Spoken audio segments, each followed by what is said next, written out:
راح استعمل ده. والله السنة ما حاجة أكتر. السنة ده كذلك تكوريان.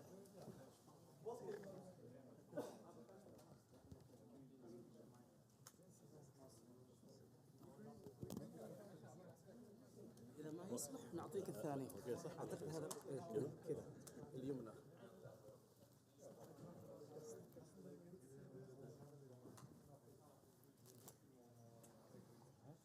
جزاك الله خير. ربنا يجزيك.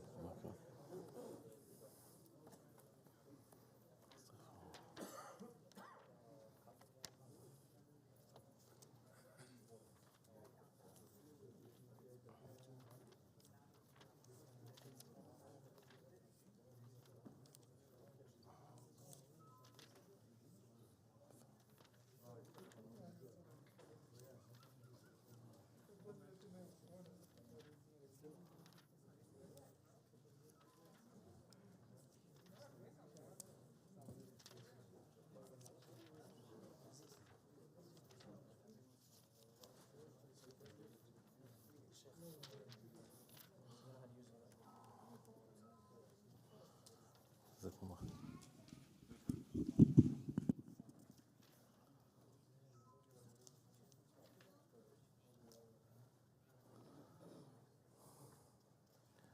طيب إن شاء الله I'll read the entire chapter and then you read it all in English and then we'll talk. Is that okay? طيب. إن الحمد لله نحمده ونستعينه ونستغفره ونعوذ بالله من شرور أنفسنا ومن سيئات أعمالنا من يهده الله فلا مضل له ومن يضلل فلا هادي له وأشهد أن لا إله إلا الله وحده لا شريك له وأشهد أن محمدا عبده ورسوله اللهم صل وسلم وبارك عليه وعلى آله وصحبه وسلم. Inshallah we continue with Kitab At-Tawheed and last time it was the chapter that in it ليس لك من الأمر شيء about the Tawheed of Allah subhanahu wa ta'ala, that the matter is all to Allah subhanahu wa ta'ala. He's the owner of all things and therefore He's the only one worthy of worship. And these chapters, one after the other, bringing these evidences, the clear evidences from the Qur'an and the Sunnah of the Prophet ﷺ, that Allah subhanahu wa ta'ala is the only one to be worshipped with all what that means, meaning every single act of worship, it is supposed to be only to Allah subhanahu wa ta'ala, not for anyone but Allah subhanahu wa ta'ala. Whether it's a warning against the shirk, whether it's major or minor shirk. So the bab here, I would read the entire chapter, inshallah, which is not much, inshallah ta'ala. Some verses and some ahadith of the Prophet ﷺ. I think it's 2 hadiths and few verses, or 1 verse or 2. And then we'll hear the transition, then we'll talk about it, inshallah ta'ala, briefly. He says, باب قول الله تعالى حتى إذا فزع عن قلوبهم قالوا ماذا قال ربكم قالوا الحق وهو العلي الكبير. And if you have the book to follow, this is also something that is good, inshallah. We should try our best to make the matter something to be studied. وفي الصحيح, he says, يقول وفي الصحيح عن أبي هريرة رضي الله عنه عن النبي صلى الله عليه وسلم قال إذا قضى الله الأمر في السماء ضربت الملائكة بأجنحتها خضعانا لقوله كأنه سلسلة على صفوان ينفذهم ذلك حتى إذا فزع عن قلوبهم قالوا ماذا قال ربكم قالوا الحق وهو العلي الكبير فيسمعها مسترق السمع ومسترق السمع هكذا بعضه فوق بعض وصفه سفيان بكفه فحرفها وبدد بين أصابعه فيسمع الكلمة فيلقيها إلى من تحته حتى يلقيها على لسان الساحر أو الكاهن فربما أدركه الشهاب قبل أن يلقيها وربما ألقاها قبل أن يدركه فيكذب معها 100 كذبة فيقال أليس قد قال لنا يوم كذا وكذا كذا وكذا فيصدق بتلك الكلمة التي سمعت من السماء.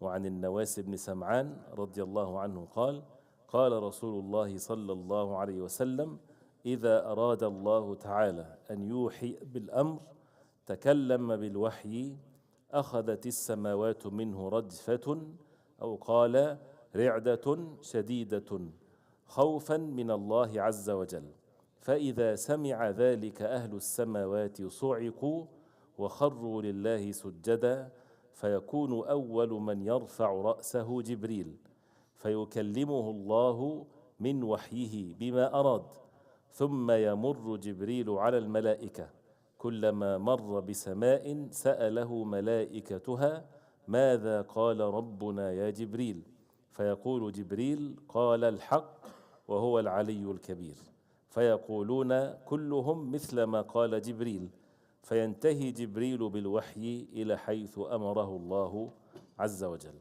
And then after that the مسائل. We'll hear the translation inshallah, then we'll go through the words of the chapter inshallah. تفضل. Allah the Most Exalted said, until when fear is banished from their hearts, they say, what is it that your Lord has said? They say, the truth, and He is the Most High, the Most Great. And in Sahih al-Bukhari, it is reported that Abu Huraira narrated that the Prophet ﷺ said, when Allah decrees some order in the heaven, the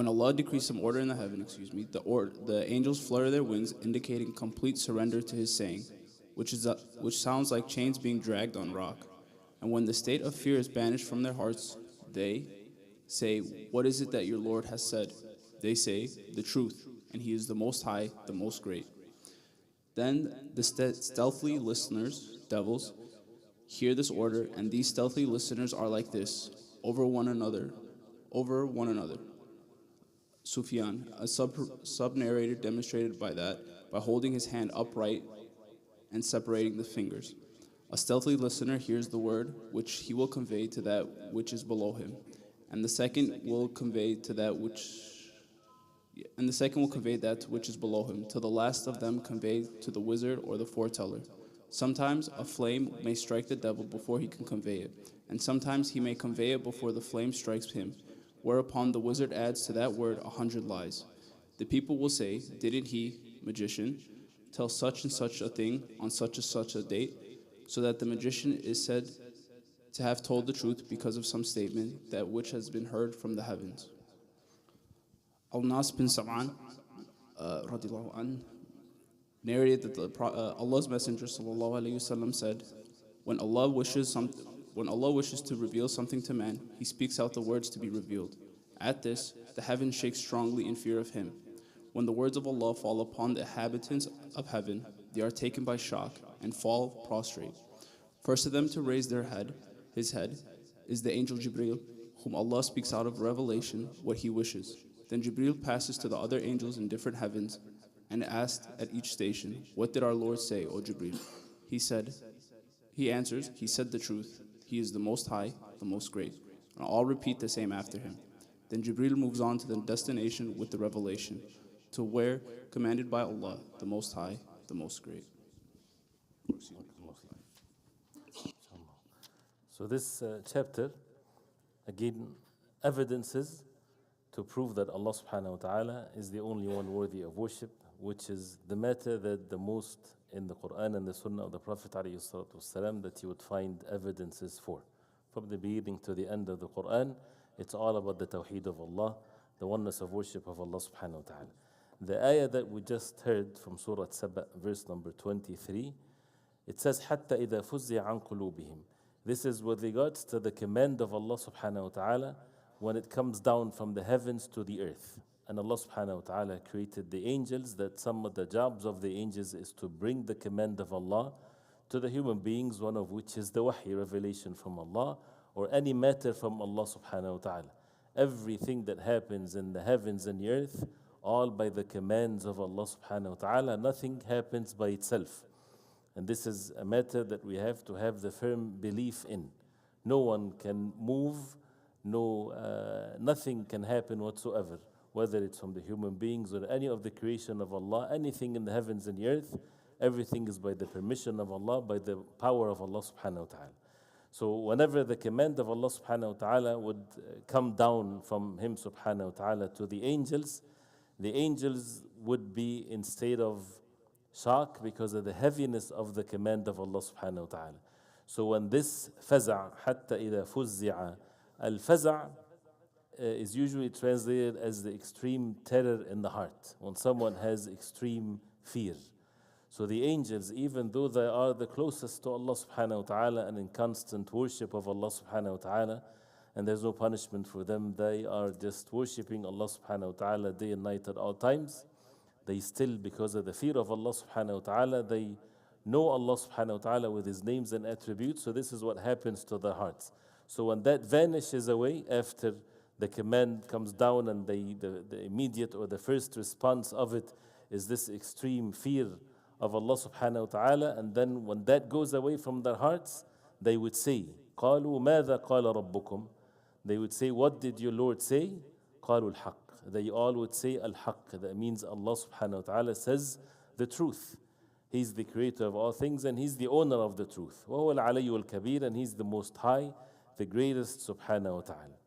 So the ayah here refers to some of the attributes of Allah. As the ulama, they always mention the different categories of the names and attributes of Allah. Some of these names and attributes of Allah subhanahu wa ta'ala refers to the mercy of Allah and the forgiveness from Allah and so on. And there are names of Allah subhanahu wa ta'ala that refers to the majesty of Allah subhanahu wa ta'ala. As they call it, Asma al-Jalal. Allah subhanahu wa ta'ala is Dhul Jalali wal Ikram, the owner of Al-Jalal, the Almighty, the most powerful subhanahu wa ta'ala. No one can defeat Him, no one can overpower anything that Allah subhanahu wa ta'ala decreed. And there are many names and attributes of Allah subhanahu wa ta'ala that gives this meaning. And there are the sifat or the attributes of Al-Jamal, the beautiful names of Allah subhanahu wa ta'ala that refers to the mercy. He's the most merciful subhanahu wa ta'ala, the most forgiver. The Al-Halim, the one that pardons, and He is does not punish His creation immediately, but He gives them time to repent and to seek forgiveness from Allah subhanahu wa ta'ala. So this is with regards to the majestic names and attributes of Allah subhanahu wa ta'ala, that even the angels, they are in that state. And what they respond is that Allah subhanahu wa ta'ala says nothing but the truth. This is how they receive the words of Allah subhanahu wa ta'ala. وَهُوَ الْعَلِيُّ الْكَبِيرُ. These are two names of Allah subhanahu wa ta'ala, that He is the most high and He's the greatest subhanahu wa ta'ala. As Allah subhanahu wa ta'ala says, Ar-Rahmanu ala al-Arshi istawa. He rose over His throne subhanahu wa ta'ala in a way that fits His majesty subhanahu wa ta'ala. Nothing is the like of Him. So then after that He mentioned the hadith في الصحيح, which is in Sahih Imam Bukhari rahimahullah, عن أبي هريرة رضي الله عنه عن النبي صلى الله عليه وسلم قال. The Prophet صلى الله عليه وسلم said, explaining the verse, as we will see inshallah ta'ala, which also shows, as it's a principle in the deen, that the sunnah of the Prophet عليه الصلاة والسلام is wahy from Allah, revelation from Allah. Two forms of wahy, the Qur'an and the sunnah of the Prophet عليه الصلاة والسلام. And the Prophet sallallahu alayhi wasallam made the tafsir of the Qur'an. As Shaykh Hussain Tamir rahimahullah, he said, what is the tafsir? Is the sunnah of the Prophet alayhi salatu wasalam. His speech, his actions, what he approved of, kana khuluqul Qur'an, his manners was the Qur'an. So here the hadith of the Prophet alayhi salatu wasalam, he said, إِذَا قَضَى اللَّهُ الْأَمْرَ فِي السَّمَاءِ. If Allah subhanahu wa ta'ala decreed a matter in the heavens. And what that means specifically, the command of Allah or the wahy from Allah, the revelation that will be given to Jibreel alayhi salam, and Jibreel alayhi salam is the angel responsible for the revelation. And he's the best of all angels. And this is because of some narrations, إِذَا تَكَلَّمَ اللَّهُ بِالْوَحْيِ. If Allah subhanahu wa ta'ala spoke with the wahy, revelation from Allah, then ضَرَبَتِ الْمَلَائِكَةُ بِأَجْنِحَتِهَا خُضْعَانًا لِقَوْلِهِ.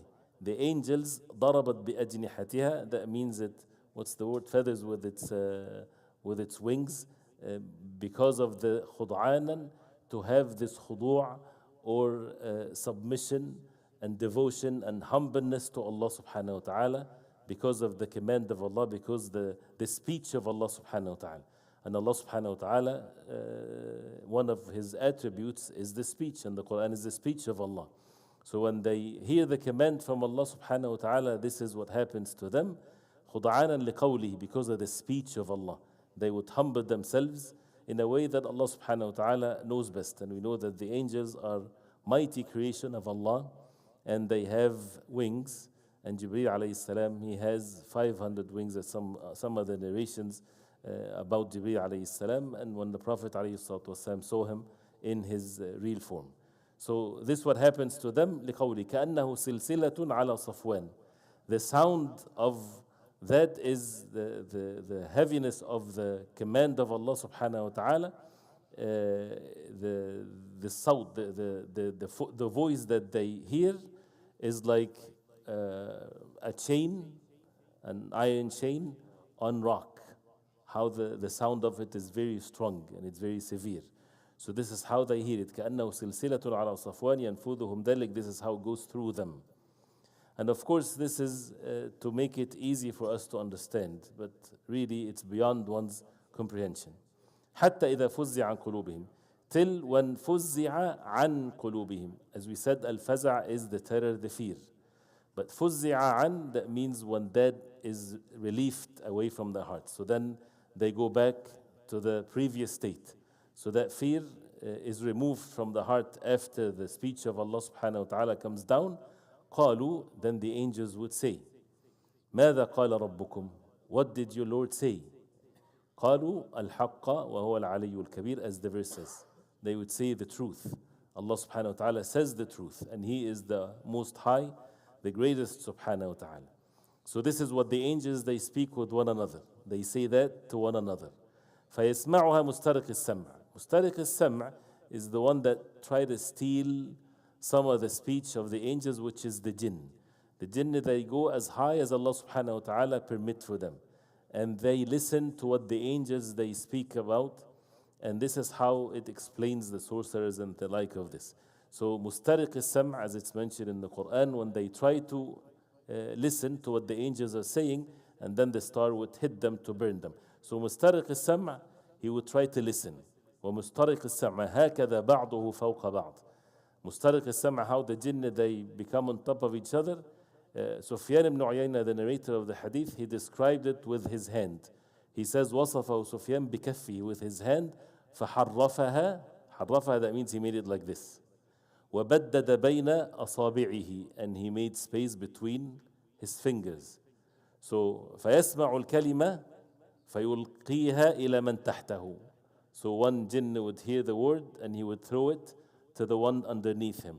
And then the one underneath him would they keep on doing it like this. And he mentioned it like this so that they're not touching each other. So, but dadaha, that means there's space in between and they're one on top of the other, like this. So it goes down from the angels, from the angels to the one that was listening from the jinn. He gets a word or something, and then he brings it down. حتى يلقيها على لسان الساحر أو الكاهن, till he throw it on the tongue, on the speech of a sahir, the sorcerer, or al-kahin, the fortune teller. So this is how the sorcerers or the fortune tellers, they deal with the jinn. That's why this is an act of disbelief, and they get something from mustariq as-sam'. He says, فَرُبَّمَا أَدْرَكَهُ الشِّهَابُ قَبْلَ أَنْ يُلْقِيَهَا. And maybe a shihab, the piece of fire, would afflict him before he throw it down to the sorcerer or the fortune teller. So this is a matter of unseen that the Prophet ﷺ is explaining to us. He says, وَرُبَّمَا أَلْقَاهَا, and maybe also in some cases, he would ألقاها. ألقاها, that means he throw it down.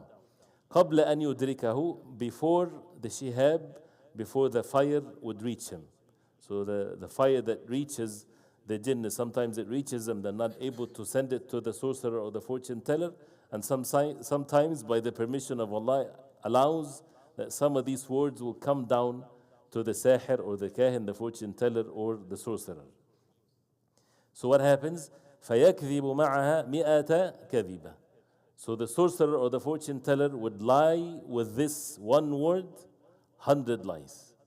And that's why this is their affairs.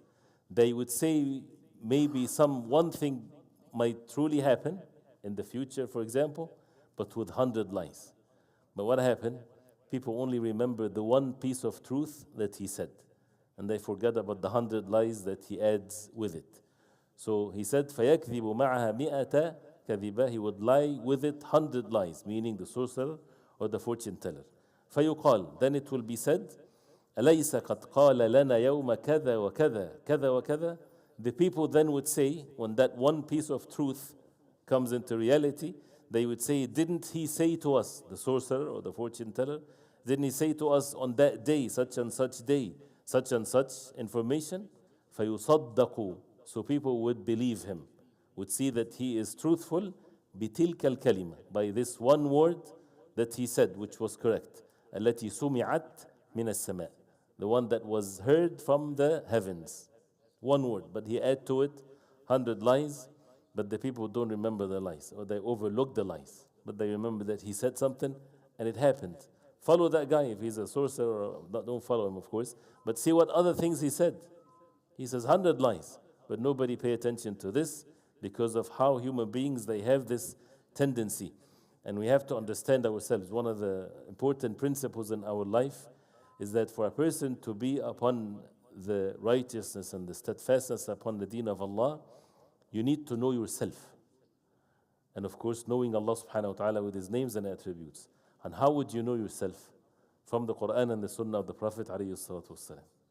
Right? Because we don't know ourselves. Allah subhanahu wa ta'ala knows best.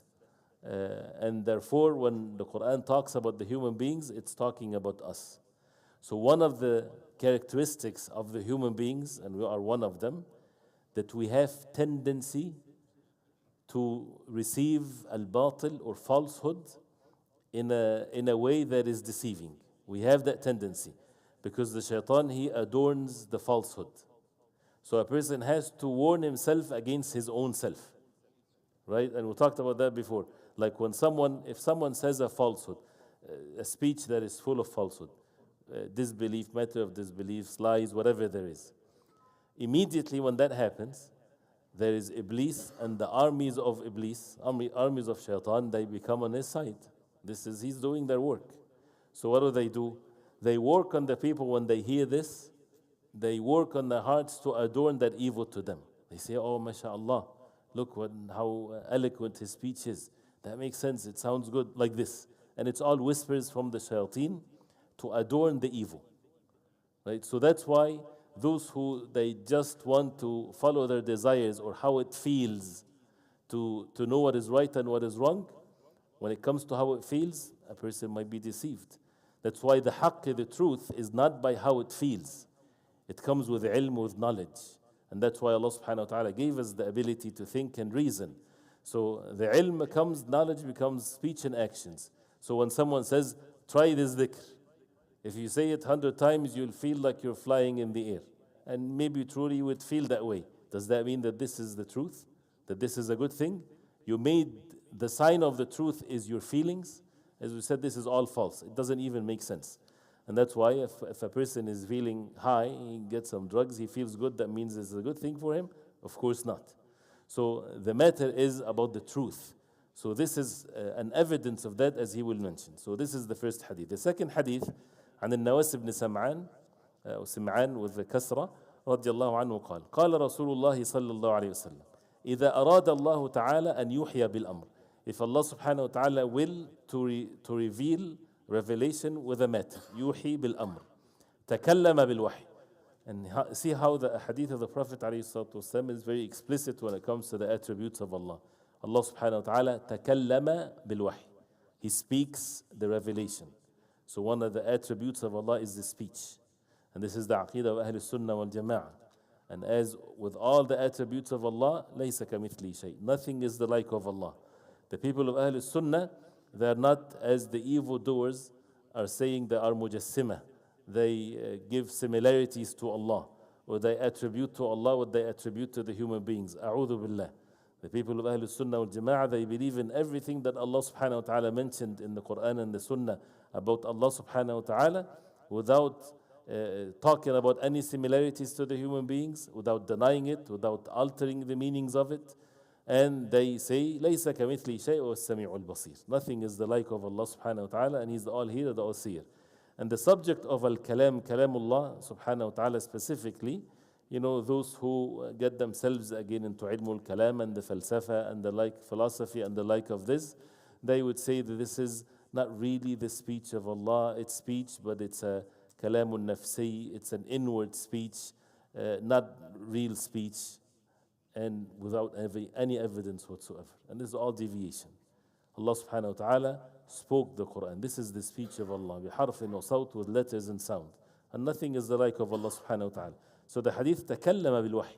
Allah subhanahu wa ta'ala spoke the wahy. وكلم الله موسى تكليما. Right? So it's affirmed with all kinds of means to make it very clear. Allah subhanahu wa ta'ala spoke to Musa alayhi salam takliman, not inwardly and all of these types of things. And anyone with a pure fitra, when you read the Qur'an, when Allah subhanahu wa ta'ala spoke to Musa, Ya Musa, like this, speech of Allah. And nothing is the like of Allah subhanahu wa ta'ala. So why having to go to these falsehood means of understanding the nusus, the text? So تكلم بالوحي. Allah subhanahu wa ta'ala will speak with the wahy. When that happened, أخذت السماوات منه رجفة أو قال رعدة.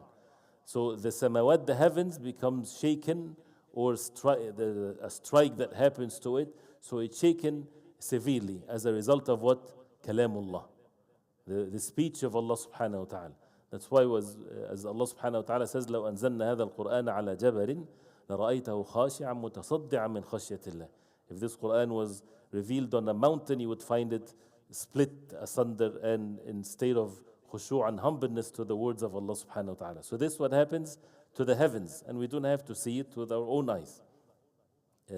He says, خوفا من الله عز وجل, out of the fear of Allah subhanahu wa ta'ala. And the fear of Allah is an act of worship that we are commanded to have in our hearts. And if you don't fear Allah perfectly, you will fear other than Allah, for sure. There's no such a thing as no fear of nobody. It doesn't work that way. Human beings, they have to fear something. So the best person, the most courageous person, the strongest person on the face of earth is the one that fears nobody but Allah subhanahu wa ta'ala, the creator of the heavens and the earth, because everyone is under the power and the full control of Allah subhanahu wa ta'ala. They don't do anything except by the permission of Allah subhanahu wa ta'ala. So even the angels, those who have no sins, and everyone in the heavens, they would have this as a result of the fear of Allah. فَإِذَا سَمِعَ ذَلِكَ أَهْلُ السَّمَاوَاتِ صُعِقُوا.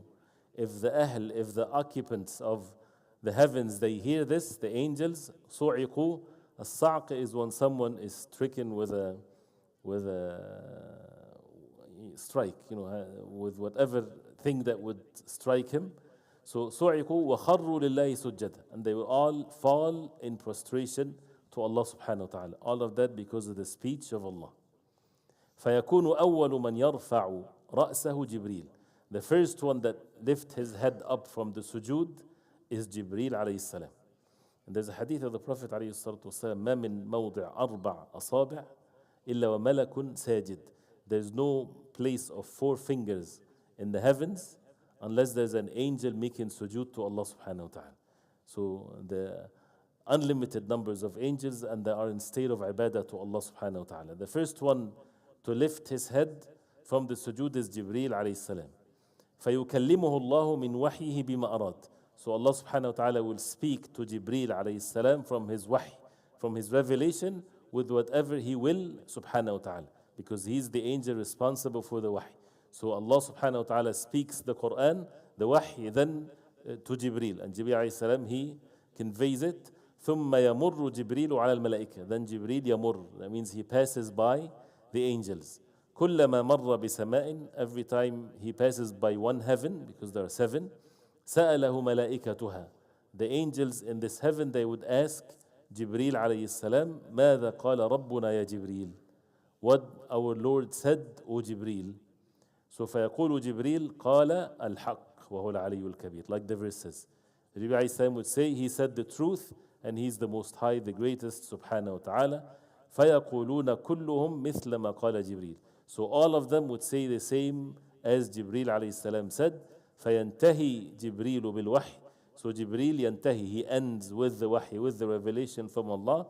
إِلَى حَيْثُ أَمَرَهُ اللَّهُ تَبَارَكَ وَعَزَّ وَجَلَّ. To what Allah subhanahu wa ta'ala commanded him to send this wahy to.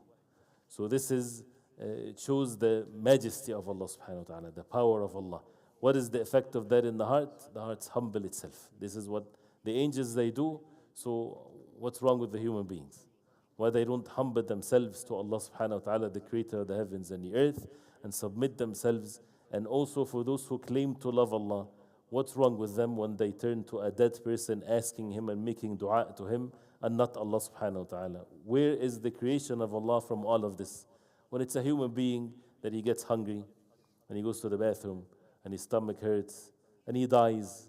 Allah subhanahu wa ta'ala made him die, takes his soul away. I mean, all of these weaknesses doesn't becomes very clear to the human being when they see this versus the names and attributes of Allah and the actions of Allah subhanahu wa ta'ala that should make them clearly submit themselves to Allah subhanahu wa ta'ala alone and never to fall into these matters of shirk, even with amulets being hanging to push away harm or having the hearts to be attached to other than Allah. And as it will come, even a shirkul khafi, even the hidden shirk.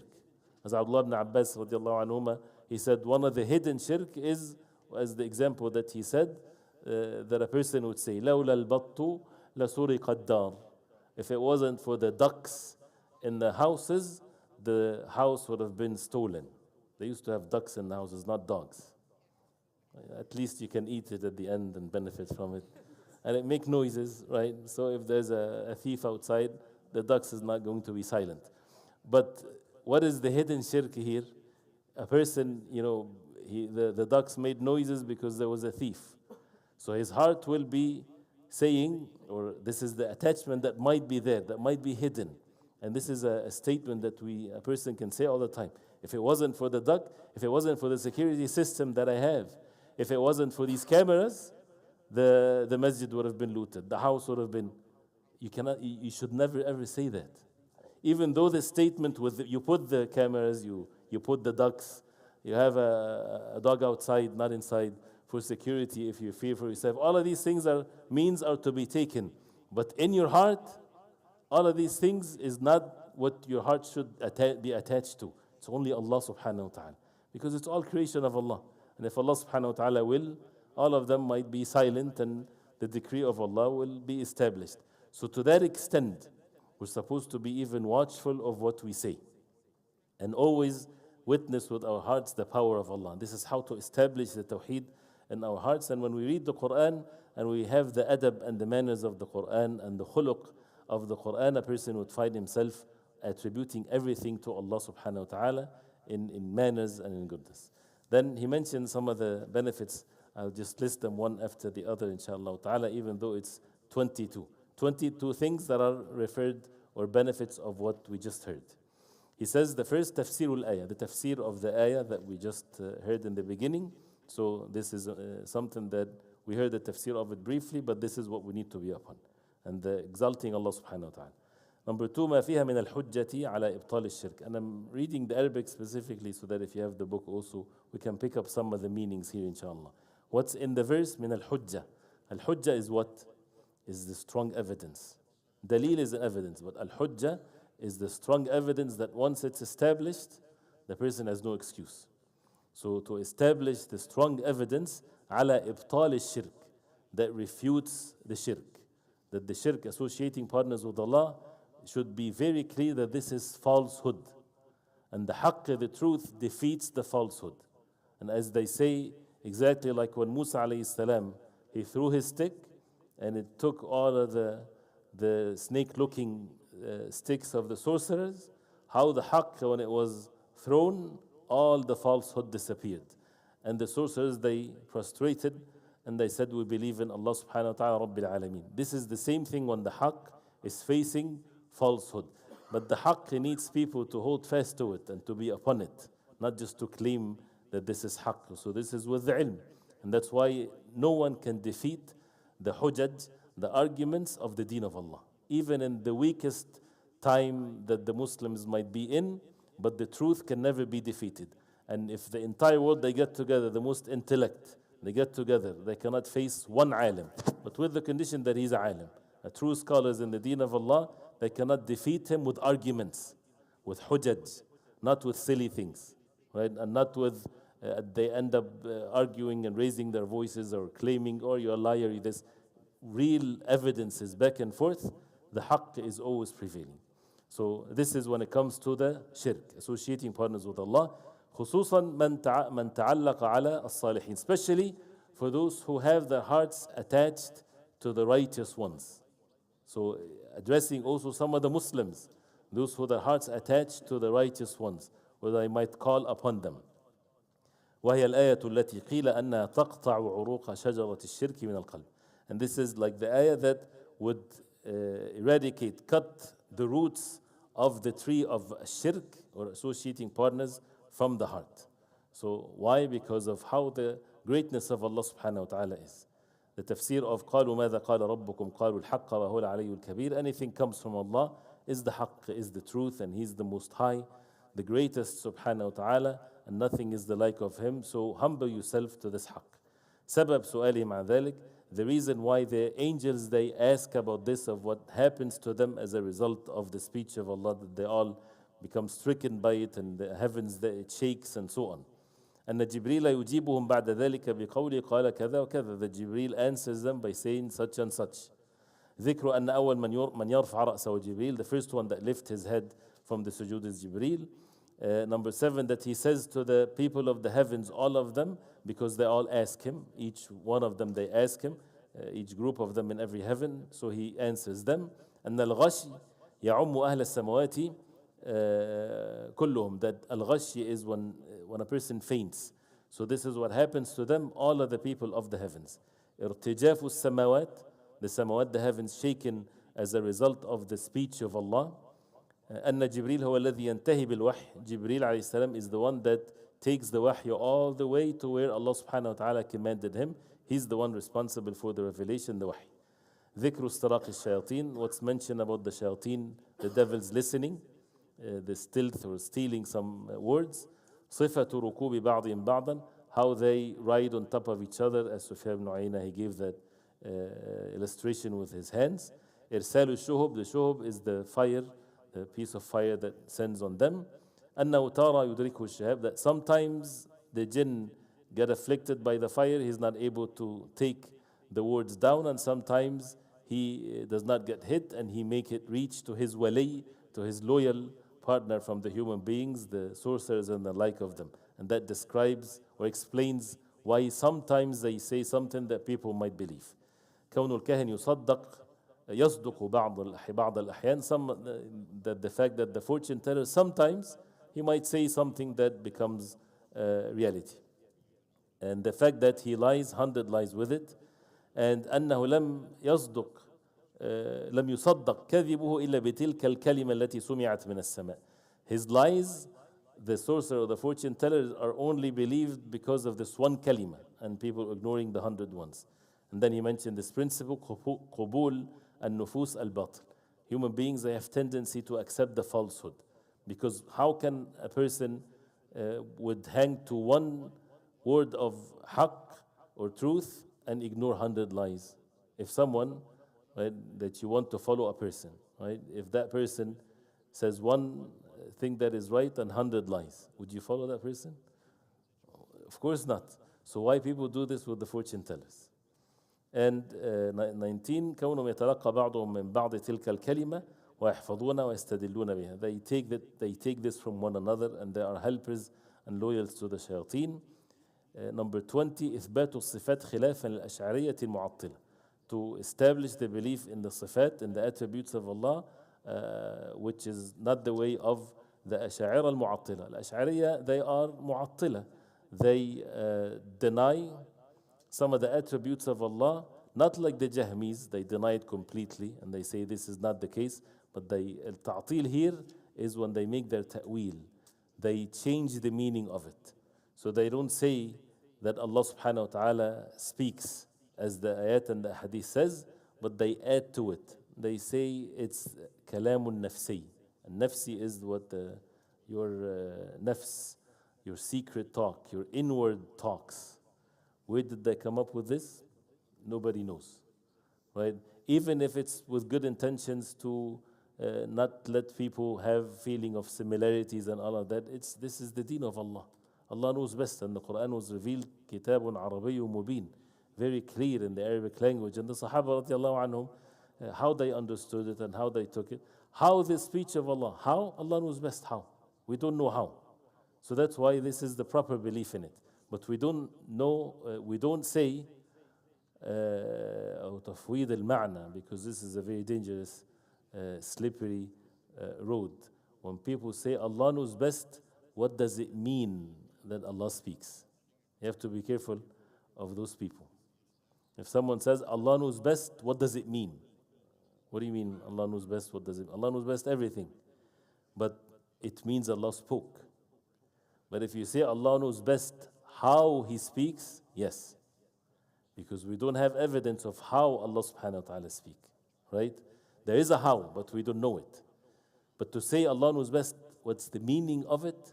This is the people of At-Tawheed, and they are from the most evil of Ahl Bid'ah. So to stay away from only, so to remember it very easily, Tawheed Ahl Sunnah, it's called the Tawheed, when you refer the matter to Allah. In the kayf, kayf means how. Not in the ma'na, not in the meaning. Clear? So then he says, the last one, or the last two, التصريح بأن تلك الرجفة والغش خوفا من الله عز وجل, that when the heavens they shake and the angels, all of that because of the fear of Allah. Because of the fear of Allah, and this is something that is a pillar of the ibadat in the heart. The love of Allah, the fear of Allah, hope for the rewards from Allah subhanahu wa ta'ala. And this is happening, right? And the human beings are in forgetfulness. And that's why we need to have the fear of Allah in our hearts when we read these verses and in our worship of Allah subhanahu wa ta'ala. The last one, أَنَّهُمْ يَخِرُّونَ لِلَّهِ سُجَّدًا, that they fall in prostration to Allah subhanahu wa ta'ala. So again, the more we listen to these types of evidences from the Qur'an, it's nothing but verse and two hadith of the Prophet alayhi salatu wasalam. You see how the matter fits the pure nature of the human beings. Then how would a person then have his heart attached to other than Allah?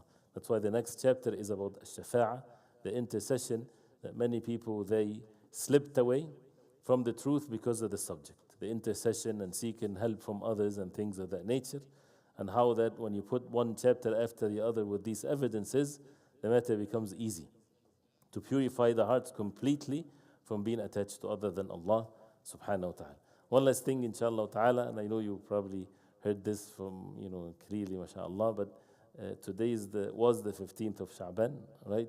And the night of the 15th of Sha'ban is a very special night to many people, when all of the hadith of the Prophet alayhi salatu wasalam that talks about a ibadah or a special ibadah in the nights of the 15th of Sha'ban, all of these hadith are mawdu'a, are made up, right?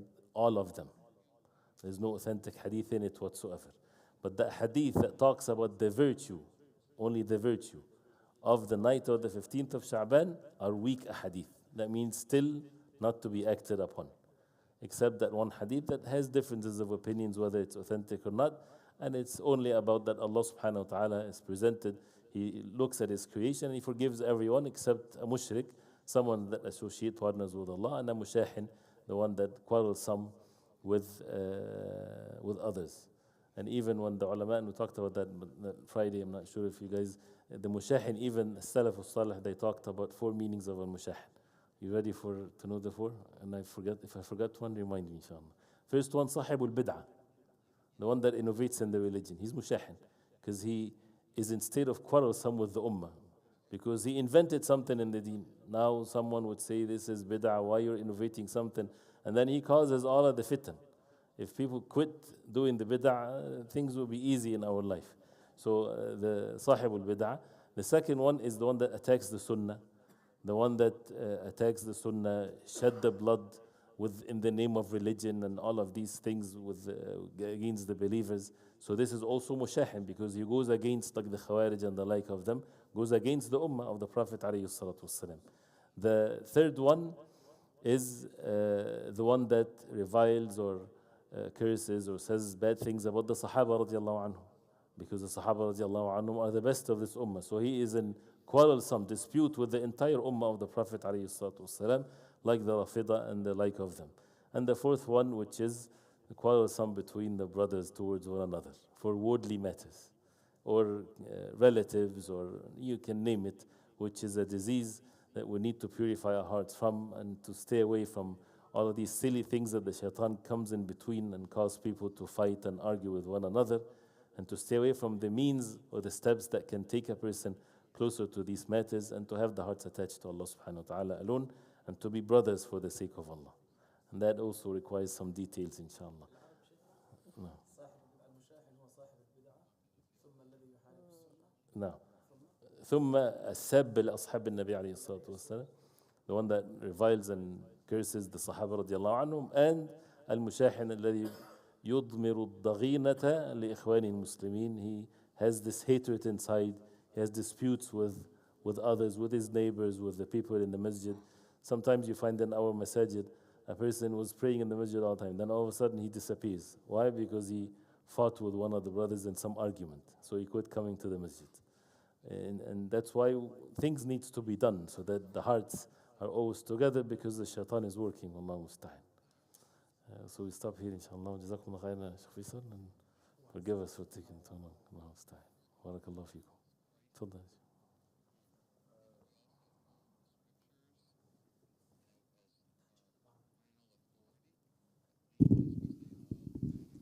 Assalamu alaikum. I had two questions. That's my first question. I heard from a brother that from a while ago that the Sahaba in the month of Ramadan they would work harder, even though they were fasting, just to feel the struggle. So is that authentic?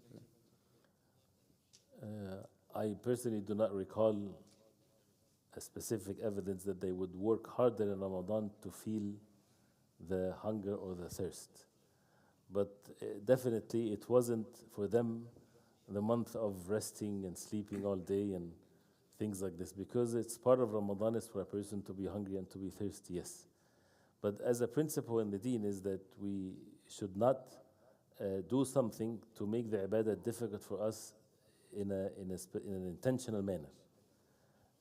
As the Prophet ﷺ, when he saw the woman in Hajj, intentionally being, or a man in Hajj in the sun. He doesn't want to be in any shade while making Hajj. So he asked, everybody sitting together in one place and he's sitting in the sun. So the Prophet ﷺ asked, why is he doing that to himself? They said he made a nadhr, he made a vow that he would make Hajj without any shade whatsoever. So the Prophet ﷺ, he's thinking that this is a good thing. Suffering, some people think that the more you suffer, the more rewards you get for the sake of suffering. The Prophet ﷺ said, إِنَّ اللَّهَ غَنِيٌّ عَنْ يُعَذِّبَ هَذَا نَفْسَهُ. Allah is the most rich for that person to punish, to torture himself. Muruhu, order him to come with everyone and then expiate for the nadhr. So, and this is, if the pain or the suffering comes as a result of something that we have been commanded to do, sure, a person rewards increases. But to intentionally making oneself extremely tired so that we get rewards that way, this is not the norm or not the way of the people of the early generations of Islam. So Allah alam what that statement is. My second question is, what is your general advice for the Tulab al-Ilm when it comes to taking notes? How much should they review it, and how much of that should they memorize? Wallahi, it's as they say, فَقْدُ الشَّيْءِ لَا يُعْطِيهِ. The one that doesn't have it, he cannot give it to others. We ask Allah subhanahu wa ta'ala to make us all true students of knowledge. And taking notes is an essential thing for someone when he studies, especially with matters of deen. And taking yourself your notes. And we have all kinds of things that makes us lazy. With audio, I'm going to listen to it again, or repeat what I hear, or things like this. But the things that you write, which is the ways of the early generations of Islam. And Allah subhanahu wa ta'ala, when he talked about the human beings, the favors of Allah subhanahu wa ta'ala upon the human beings, he said, Ar-Rahman allama al-Qur'an, and also allama bil-qalam, right, in Surah Al-Alaq, that we are taught al-qalam, or the pen, is one of the signs of the hour that the qalam becomes widespread. So, and that refers to ilm, so recording things. And it's, as the ulama, they say, it's like a hunt, that you're trying to hunt something. If you don't write, it's like you let it loose. So the way to get to capture the ilm is that you have to write it down. And if you write something in the durus and studying the books and things like this, even if you come to it after 40 years, once you see it, you remember when you were sitting and you remember everything that was said. It makes it easy for us to keep the matters of knowledge. And this is also by itself is an act of getting ourselves closer to Allah because of respect of the ilm and things like this. So definitely it's one of the etiquettes that the ulama talk about it in the books of the adab, of the manners of seeking knowledge, the subject of al-kitaba. It's an essential one. Allah musta'an. Yani, what is your nasiha in terms of like how much like we should like? Wallahi, a sincere advice is, especially with the major scholars, their durus, that Allah subhanahu wa ta'ala willed for it to be preserved for us. And that's why if you can learn the Arabic language, mashallah, and listen to these books that has been explained by this book, Kitab At-Tawheed. All of the ulama, almost everyone, they explained it in detail. Sheikh Ibn Baz, Sheikh Ibn Uthaymeen, and it's recorded and it's present. So the great mashayikh, especially those who passed away, it's preserved for a reason. So for example, even if you're in the comfort of your home, if you take a book and you listen to the lectures of the ulama, you record, you take the benefits and you study the book from the beginning to the end. And the benefit, as we said, of having the books is that you're not attached to the individual. People come and go. But then when you're attached to the subject of al-ilm itself, and this is how the ilm comes also, it's a lineage from one person to the other. And since this is mentioned, wallahi, one of the fitan and the real tests in the time that we live in, that you would find those so-called people people attribute to them that they are people of knowledge, when they don't have any respect to their teachers, or as if they are the ones. Where is your teachers? Where did you get the knowledge from? Nothing of that is mentioned. That's why you would rarely find books being studied. It's all motivational speeches and things like this. Nobody knows where that coming from. And even if someone is graduate from this place or that place, where is the respect to your teachers? Even some of them would detach themselves from their teachers, and they would attack their teachers. So how can people take knowledge from someone like this? So the matter is a lineage. Ilm is lineage, and that's why we should respect the ilm and be at ease with it, inshallah ta'ala. تفضل. Assalamu alaikum. I meant to ask you these questions yesterday at the Masjid MEC, but I kind of forgot to ask you that. But I have two questions, right? And one of them is, how should a revert feel about his previous life as a kafir? How should he like handle these, per se, any like emotions or feelings, or any past relationships, or any past friendships, any past bonds he had as his previous life? Wallah, this is an important one, of course, because we are not uprooted from the past, and we are past and present and future. There are many different things, of course, one of which is to be grateful to Allah that Allah subhanahu wa ta'ala saved us from disbelief. The hadith of the Prophet ﷺ about the three types of people, that they would never taste the iman till ثلاثة ذاق طعم الإيمان من رضي بالله ربا وسلم دينا ومحمد صلى الله عليه وسلم نبينا ورسوله. But one of which is the one that he does not wish to go back to kufr. He would rather be thrown into a fire than to go back to the state of disbelief.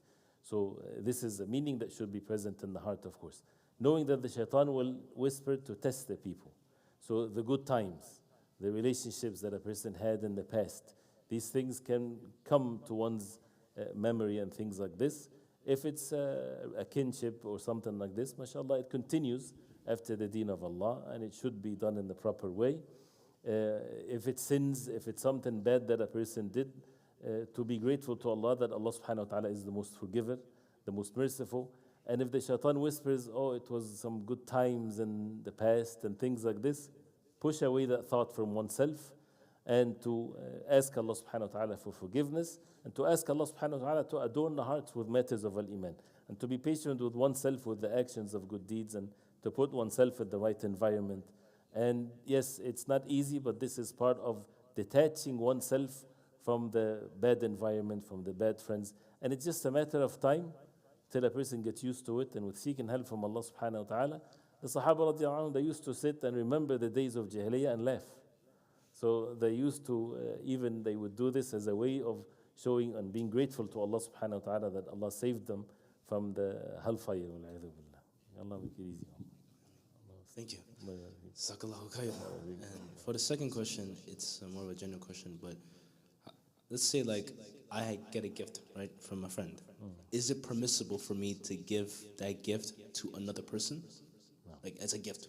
Right. Not to the person who gave the gift. Right. In principle, yes. Okay. When you're given a gift, that means, by the way, al-hadiyya or al-hiba, this is in the books of fiqh as a chapter because it's a contract. It's not a contract that you're writing a contract, I'm giving a gift, but this is an exchange. It's not buying and selling. It's nothing but a gift. So a person gives you a gift, right, and you accept the gift, that means it's in your ownership. You can do whatever you want to do with it. He cannot give you a condition. I'm giving you a gift, but with the condition that you don't do this and do that. Then this is it's not a gift. So once you have it in your ownership, you can do anything you want to do with it, but to pay attention not to hurt the feelings of that brother when he sees you, you turn around and you give it to someone else. He might not feel good about this. So to do it in a way, if a person wants to do it, if you know that he's going to find that out, or he comes and see it, he doesn't see it in your home, so this can hurt his feelings, so then keep it for the sake of Allah. No. Thank you. Jazakallahu khayr. Assalamu alaikum wa rahmatullah. Ahsan alayk. Regarding the hadith that we just covered right now, I saw a video on YouTube where they tried to imitate the sound of the malaika with putting chains over the rock. So I wanted to ask, what's the ruling on doing this? And also there's a trend that goes on where people make animations of like, and they play the ayat of Jahannam, and they make cartoons and try to like portray what the hellfire looks like. So two questions, inshallah. What's the ruling on this? Wallahi, if for the sake of argument, if someone doesn't understand what does it mean to have the sound of a chain on a rock, and that happens in an easy manner, there's no harm. But to put this takalluf in it, and for the sake of getting the feeling of it and things like this, we should follow the ways of the people of knowledge. But what's very dangerous is the issue of the ayat of the Qur'an. And we asked some of the major scholars, without mentioning names, with that specific thing. And they clearly, one of them said, this is abath, this is playful. You cannot play with the book of Allah. You know, like when people have Qur'an with illustrated Qur'an. It's like the people, what they do with the Bible. Right? You have images and things like this. Leave the Qur'an the way it is. Whether it's for children or whatever it is, there's no need for us to go to this level thinking that that works with the people. And that's one of the results of not consulting with the major scholars.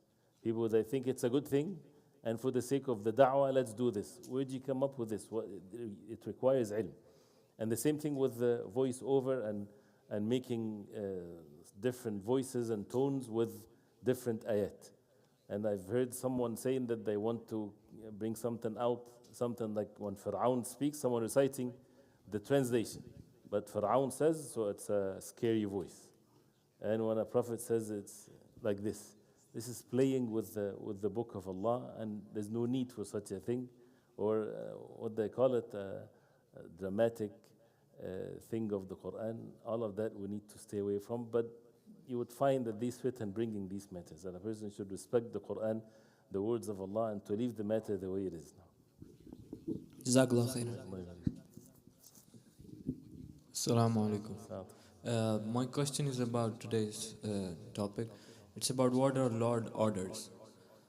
Stealthy listeners, the devils listen to this order, and also the angels. So, stealthy listener conveys this word below him. So, why do they have access to Allah's words, the knowledge of unseen, even a little? No. The command of Allah, whether it's the wahy from Allah, as we heard, or the general commands of Allah, what's going to happen in the future, things like this, like in Laylatul Qadr, things comes down for the next year. So why the angels, Allah subhanahu wa ta'ala permit for them to reach a state where they can listen to what the jinn, they can listen to what the angels are saying. This is by the permission of Allah as a test from Allah. And Allah subhanahu wa ta'ala is the most wise. It's not happening overpowering Allah subhanahu wa ta'ala, wal-'iyadhu billah. It's by the permission of Allah. And you see that one of the tests that we see in this hadith clearly, People are tested by sorcerers and fortune tellers. So, and when you have the nusus, the text that says, do not listen to them, that as-sihr is kufr, is a matter of disbelief. As the ayat in Surah Al-Baqarah about how the angels, they taught people as-sihr, as a test from Allah to them, because this life is a test. Are they going to listen to the commands of Allah or to the sorcerers and the fortune tellers? And in the Arab in Jahiliyyah, the Kohan, the fortune tellers, used to be their leaders. So all kinds of fitan. So that's why it's to differentiate between those who follow the wahy from Allah versus those who are deviant. And more that we do not know. So it's a test from Exactly like if someone says, why there are bloodshed on the face of earth? Why this is allowed on the face of earth? Allah subhanahu wa ta'ala allows it, yes. And it's against what Allah subhanahu wa ta'ala wants from the people, yes. But it's all by the permission of Allah, al-idhn al-kawni, the universal permission of Allah, because we are living a life that it's a test. We're not living in the everlasting life of goodness. We are here just for the test. And as the angels, when they asked Allah subhanahu wa ta'ala, تَجْعَلُ فِيهَا مَا يُفْسِدُ فِيهَا وَيَسْفِكُ الدِّمَاءَ وَنَحْنُ نُسَبِّحُ بِحَمْدِكَ وَنُقَدِّسُ لَكَ. You will make on the face of earth those who spread corruption and shed blood on the face of earth. They knew that this was going to happen. Allah subhanahu wa ta'ala says, I know what you do not know.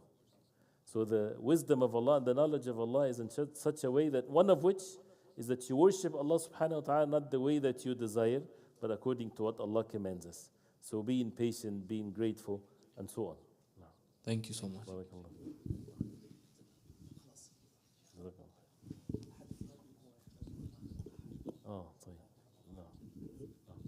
طيب رمضان ما فيش طبعا نعم ان شاء الله